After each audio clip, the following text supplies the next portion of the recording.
Dạ, là nước sốt để riêng. Nãy em nghe là em tưởng pate để riêng. Pate bỏ vô không có sao á, em để hoài cũng không sao. Tại vì có bán qua Singapore rồi. Wow. Singapore mới mua chị là 16 ổ là chỉ có 2 người ăn thôi. Là hai cái cô đó ăn á. Là coi như là chị để riêng các nguyên liệu hết để về họ tự bỏ vô bánh mì ăn. Rồi người ta đóng vô một cái bao này nè, bao kiến á. Rồi người ta cột lại đưa vô thùng đá. Rồi ta chuyển qua bên Singapore, tại vì mới đi mua của chị á.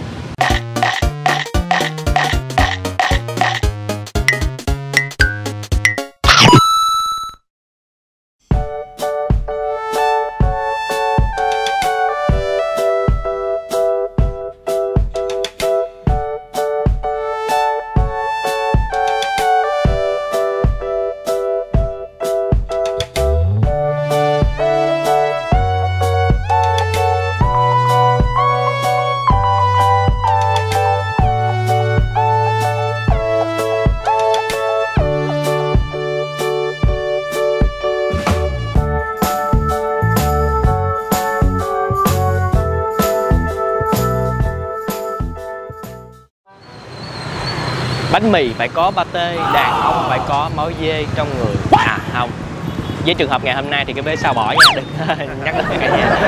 Hai xin chào cả nhà, Gia Phú và Mèo rất vui được chào đón cô chú, anh chị và tất cả các bạn đã đến với PM Food Travel.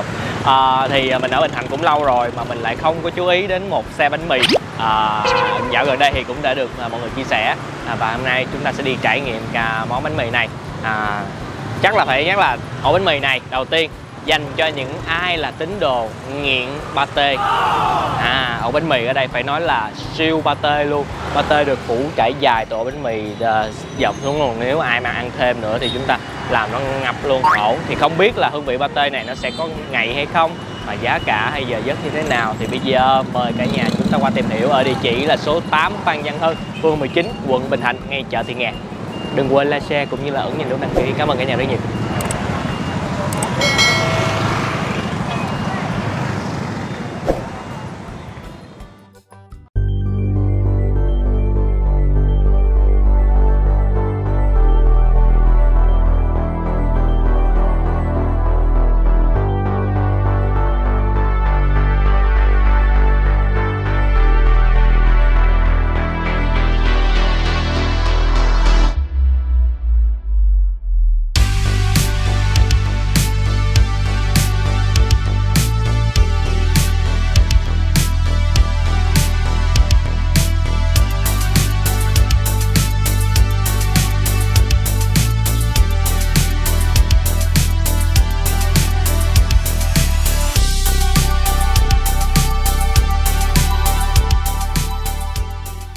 Rồi, giới thiệu với mọi người, đây là chị Dung. Chị Dung em được biết là cái xe bánh mì của mình là bán là 54 năm rồi. 54 năm. Vậy là coi như là chị là thế hệ thứ hai. Đúng rồi, thế hệ thứ hai. Trời ơi. Mẹ chị bán được 40 năm rồi. Dạ. Rồi chị thế được 14 năm. Và đặc biệt ở đây là coi như là cái gia truyền của mình chỉ là cái pate đúng không chị? Đúng rồi, với thịt là chị làm từ thịt pate là tự làm lấy hai món đó. Dạ. Nước sốt tự làm, còn chả lụa thì mình lấy, chả bông mình lấy. Dạ. Ở đây chỉ có bán dạng vậy thôi đúng không chị? Đâu có bán dạng ốp la hay thêm? Có luôn hả chị? Chị bán ốp la luôn. Dạ. Đó, chị có thịt nè, thịt truyền thống và chả bông. Một ổ bình thường của mình là 20 với 25. 20 với 25. 20 thì chắc là chỉ có thịt và pate thôi. Dạ, đúng rồi. Bắt đầu 25 thì sẽ có những cái gì? Đó.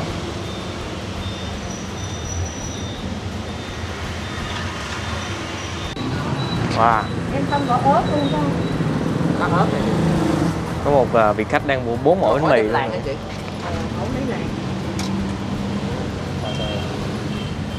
Chị bán 4 ổ là pate với thịt hả chị? Đúng rồi. Dạ. Ổ này là bình thường là 20, còn ổ đặc biệt là 25. Dạ. 25 thì sẽ là có đầy đủ em, chả bông rồi luôn, chả bông luôn. Pate chị phết rất là nhiều nha cả nhà. Những ai mà thích ăn pate thì ở đây là chị phết đầy ổ, gần đầy ổ luôn. Này chị bán 6-7 nồi đó đó. 6-7 nồi pate hả chị? Ở dưới thùng chị để trong nhà. Ồ. Để lát nhờ chị cho mọi người xem. Coi như là ngày chay là chị nghỉ đúng không chị? Đúng rồi, tháng chỉ có 4 ngày chay nghỉ thôi. Dạ. Chị ngày đó chị một ngày về thăm ba chị, một ngày đi chùa. Dạ. Tại năm nay ông cũng 80 mấy tuổi rồi. Bánh mì pate với thịt thì là chị chan nước xíu mại hả chị? Nước đó là nước thịt, nước thịt làm ra. Dạ. Chị làm này có mấy chục ký thịt rồi. Mới ra cái nước đó. Cái ổ mà nó tràn pate luôn là ổ đó là như thế nào chị?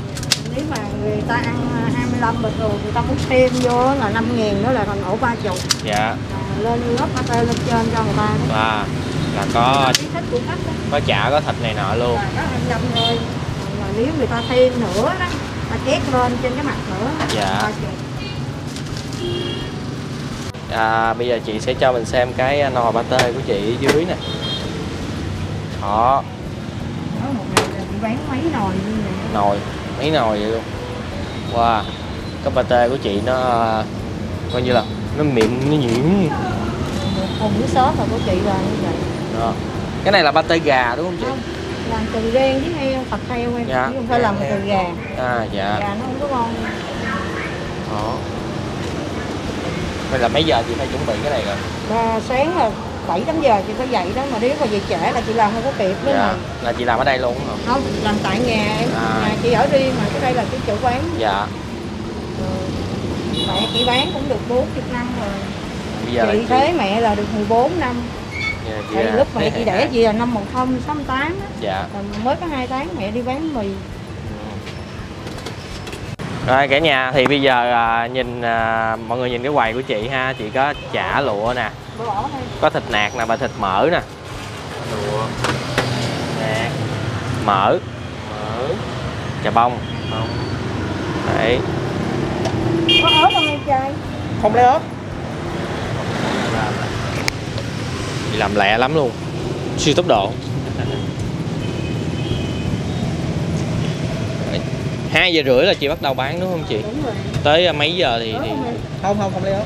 Tới khuya em chị bán khuya lắm. Tại vì chị bán cho công nhân nữa. Dạ. 11 giờ không chị? Không, chị bán tới 2-3 giờ khuya nữa. 2-3 giờ khuya luôn. Wow. Buổi tối ai mà đi ngang đường này thì cứ tạt vô đây nha. Đúng. Dưới đây chị. Đó. Rồi, chị đây là coi như chị có bán 20-25 ai ăn thêm thì chị bán.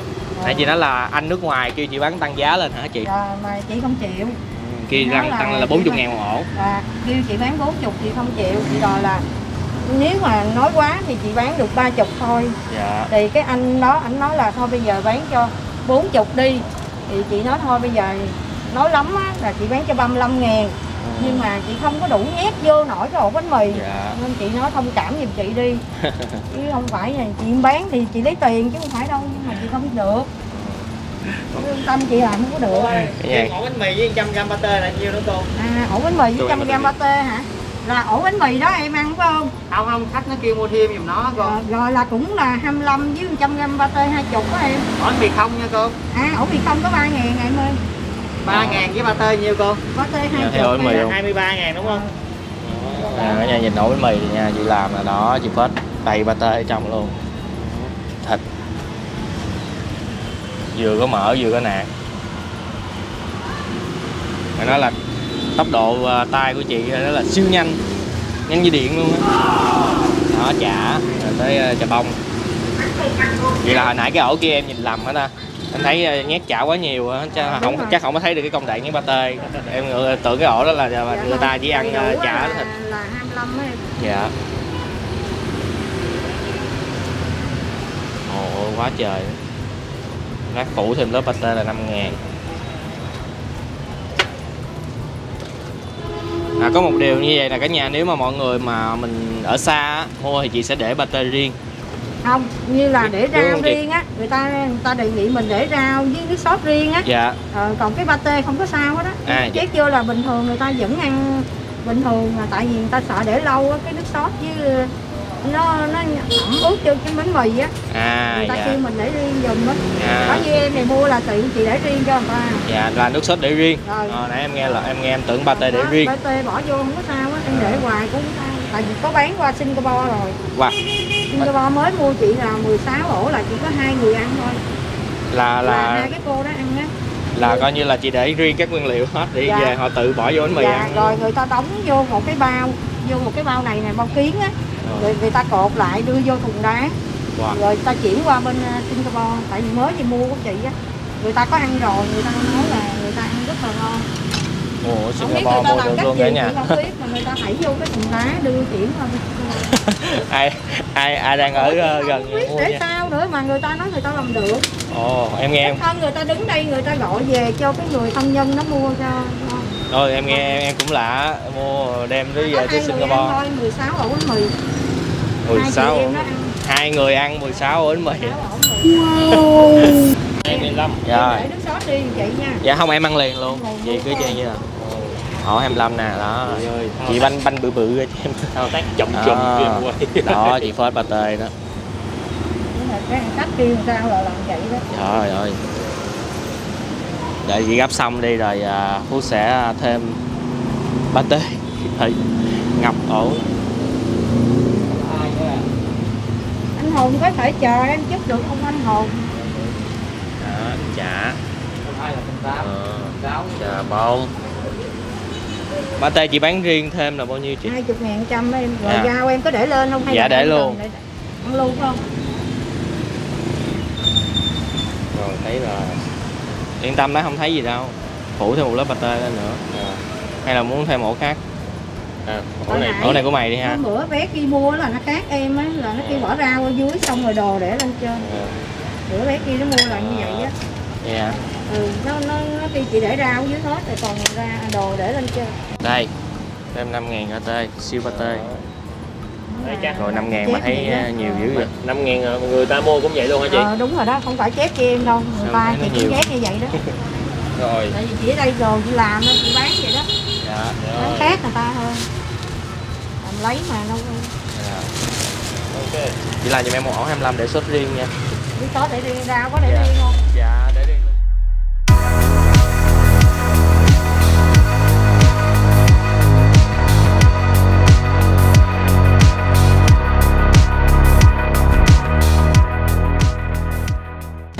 Rồi, chương trình ăn bò ngũ bụi xin phép được bắt đầu. Giờ Phú và Mèo xin mời cả nhà của chú anh chị và các bạn chúng ta ăn ổ bánh mì siêu pate 30.000. Thì cả nhà cũng thông cảm một tí xíu nha, để cho ăn cái ổ siêu pate cho nên mình thêm 5.000. Cho nên gần như là nó đã lúp lại, mình không có thể thấy được những cái chả hay những cái thịt đây. Thấy được mừng quá.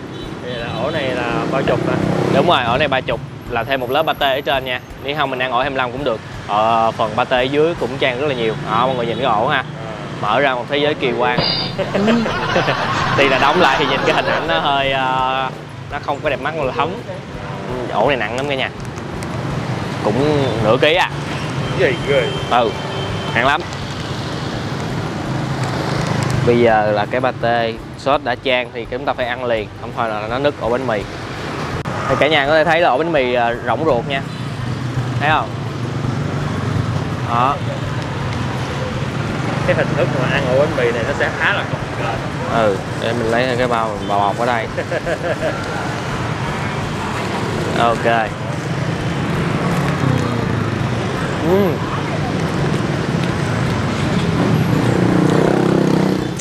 Chưa Vô miếng pate rồi.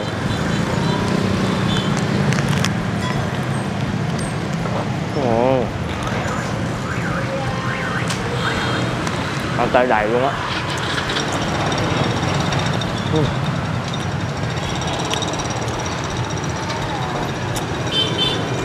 Hồi nãy là cô có chan, chị có chan thêm cái nước sốt vô. Hồi nãy có xịt nước tương ta, nhanh quá Phú không nhớ. Nói chung là ăn cái này nó sẽ đang có một cái vị là mặn mặn, cũng có một chút ngọt. Đó. Được, lúp cái phần này đi. Nhìn nó liền nhau mà tưởng nó là một miếng chả hay một miếng thịt gì luôn.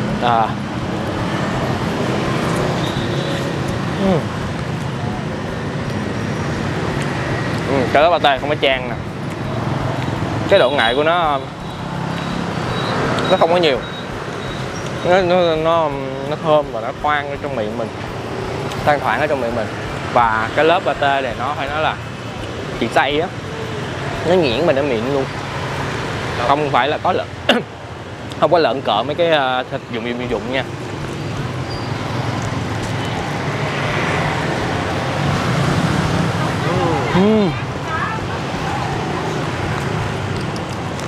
Vô tới thịt rồi không? Thì giờ mình ăn tới bên đây thì mình có thể thấy là cái hương vị bánh mì ở đây sẽ là nó thiên về cái độ mặn, hậu mặn một tí, mà mọi người đừng chan nước tương. Nếu mà vậy mọi người đừng có chan nước tương nha. Nãy thấy có chú kia thích ăn mặn đã bỏ cái này vô rồi chan cái sốt rồi một xịt thêm nước tương nữa. Đây mình coi lại nha, bây giờ nó sắp bể rồi, mình bóc một miếng chả ở đây đi.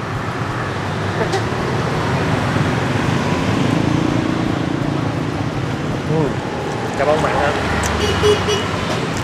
Chả bông mặn mà không mặn nhiều.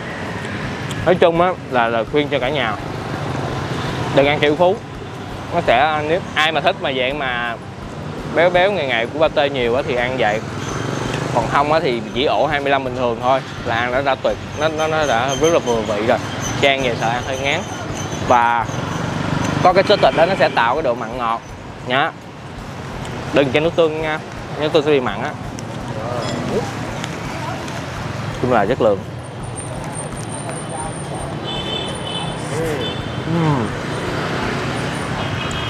Cắn tới đây là nó sẽ nhiều hương vị hơn rồi. Rau á nó sẽ chung hòa lại, ăn mỗi ăn chất lượng thì ngon.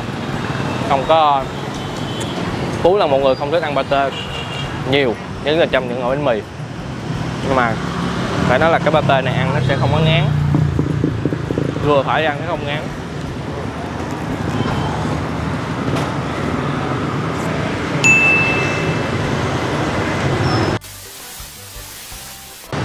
Rồi, địa chỉ là số 8 Phan Nhân Hân, phường 19, quận Bình Thạnh. Nói chung là ngay chợ Thị Nghè nha cả nhà. Ai đã từng ăn bánh mì Hoàng Oanh ở đây cho tụi mình bình luận ở dưới để mọi người có thể tham khảo hơn. Nếu như đúng như cô chia sẻ, coi như là ổ bánh mì này đã được nửa thế kỷ rồi, 54 năm, nửa thế kỷ. Và nãy nghe cái vụ mà mua Singapore cũng lạ, không biết là ai có người thân ở nước ngoài mà muốn mua họ thử thì thử tìm cách nha, chứ mình cũng không mới nghe đó. Mình không biết là chắc là những cái nguyên liệu để riêng rồi họ đóng lại thùng lại rồi họ đem chuyển đi qua bển ăn kẹp với bánh mì ăn thôi. Rồi còn xét về tổng thể ăn thì ổ bánh mì này đối với mình là pate thì cái độ ngậy không có quá ngậy ngay ngán, mà nó được làm rất là mịn, và vị thì nó không có vị gì đậm đâu. Những cái vị mà chúng ta ăn mặn ngọt nó sẽ đến xuất phát từ cái sốt thịt và cái chà bông, nhất là cái chà bông á. Cái chà bông mình ăn là khi mà nếm trúng cái chà bông thì nó gây cái độ mặn nhiều hơn, cho nên nếu mà ai sợ mặn thì chúng ta bỏ ít chà bông thôi. Đó là những trải nghiệm cá nhân của ngày hôm nay của Phú. Ai thử xong nhớ về cho mình bình luận nha. Cảm ơn cả nhà rất là nhiều. Đừng quên một món ăn ngon sẽ ngon hơn để chúng ta thưởng thức cùng người thân, bạn bè và chia sẻ nó với tất cả mọi người. Xin chào và hẹn gặp lại cả nhà những video hấp dẫn kế tiếp.